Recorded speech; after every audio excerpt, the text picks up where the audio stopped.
I want to talk about another model. The Chinese are bringing their AI token economy to market. So the way that I've described this, a new OPEC measured in tokens, not barrels.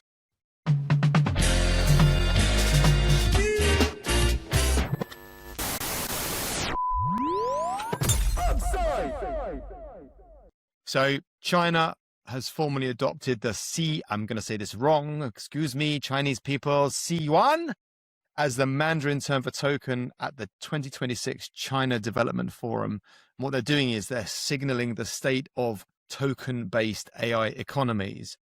Now, this isn't crypto tokens, by the way, before people think this is some kind of crypto-ish thing. This isn't. This is about selling inference at scale, because they own the whole stack. They own energy up all the way through. And because of the way that the country is run, they can effectively sell inference as a service. Now, Chinese models are priced at about 0.02 cents per million tokens, which is about 1/180th of the OpenAI price. The Chinese models occupy 4 of the top 5 positions on OpenRouter globally, accounting for nearly 86% of the total. So they're pushing this inference cost race to zero, which I think is something they can do because they own the whole bloody lot. I also think that Cursor has shown the world the way to go. So this week, and we're going to talk about this again in a second, but they're a $50 billion company who chose a 7-week-old Chinese open source model over the US alternatives because it was 8 times cheaper. So we also know that Andreessen, for example, has already shown in some of their data that 80% of startups are using the open source model. So I guess this is a blended way of asking the room, do we believe that buying tokens at scale is possible? Is this something that is not maybe a data or security or other sovereign risk? Do you think this is even possible? Is this a model that we will see come to pass? Well, where to start? Yeah, I think it's clearly going to be a part of the mix. People are going to always want, the low cost, cheap solution. So, and especially startups which are undercapitalized, they're going to want to do this, and especially rappers like Cursor who are fighting for better margins. But I think ultimately, if you're building your enterprise app on something, it's these models suffer massive problems of prompt injections and all sorts of issues. So it's security, but it's also reliability.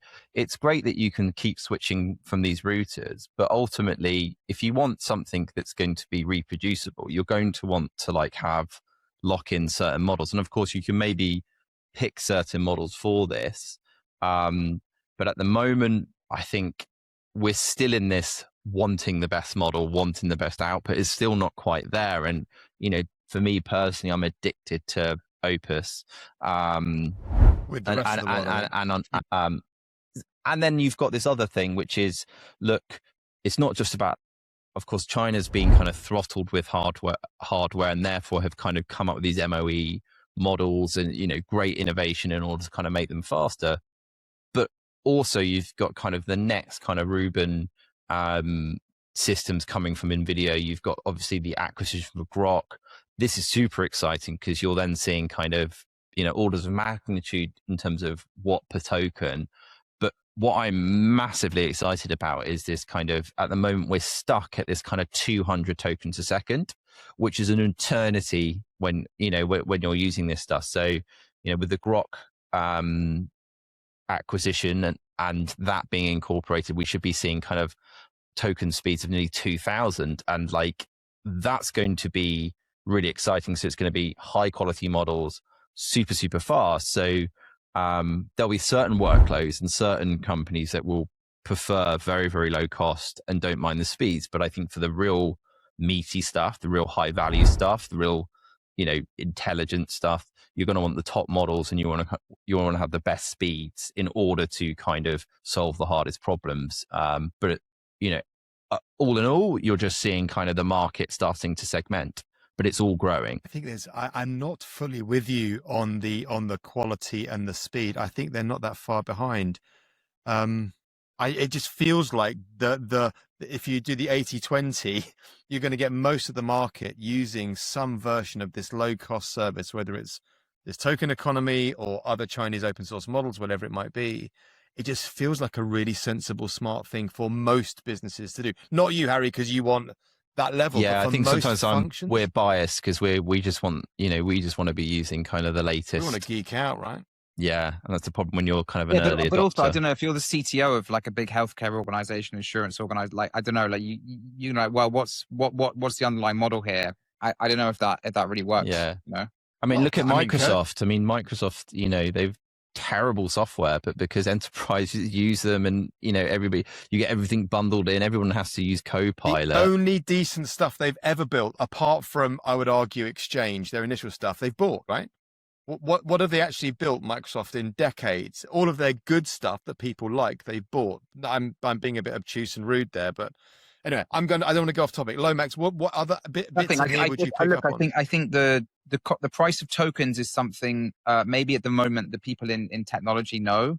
Fast forward a couple of years, it will be kind of lingua franca on the street. Like everyone will know it. It will be like, as tokens are becoming a commodity, tokens are becoming something that everyone will think about because it's almost replacing a kind of unit of manpower, or if you're taking an extreme example, it's becoming the most important thing on the planet, and it will only continue to be that. So this formal adoption by the Chinese of this term token, I think, is a important moment, or it signifies how important these tokens are becoming.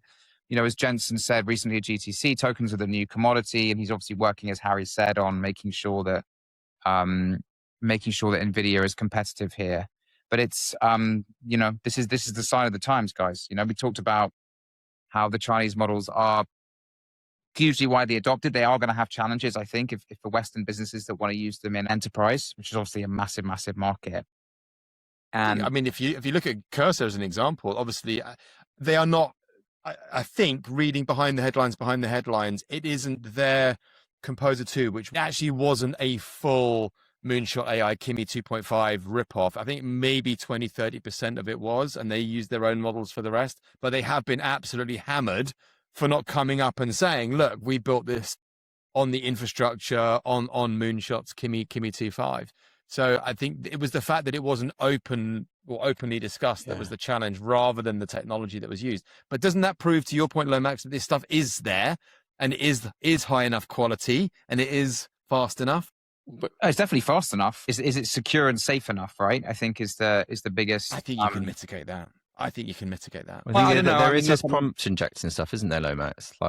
Yeah, but NIST in the US found that Chinese models are 12 times more susceptible to agent hijacking attacks. So, and this stuff kind of resonates amongst CTOs and in big buying organizations. So look, I personally think, and Thomas Tungens has a really good post on this from this week.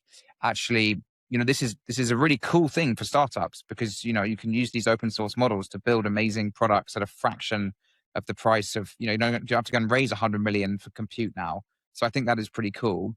It might give you an enterprise sales ceiling, but smart entrepreneurs will find a way around that. I mean, at the end of the day, once you've built your product and everybody's excited by it, you're just going to run these models in a European or American data center, right? Exactly, so the advantage here is really if you ran the money in China, but you're not going to run them up. If it's a European or an American, they're going to be running a data center in Europe or America. So yeah. Nvidia still wins.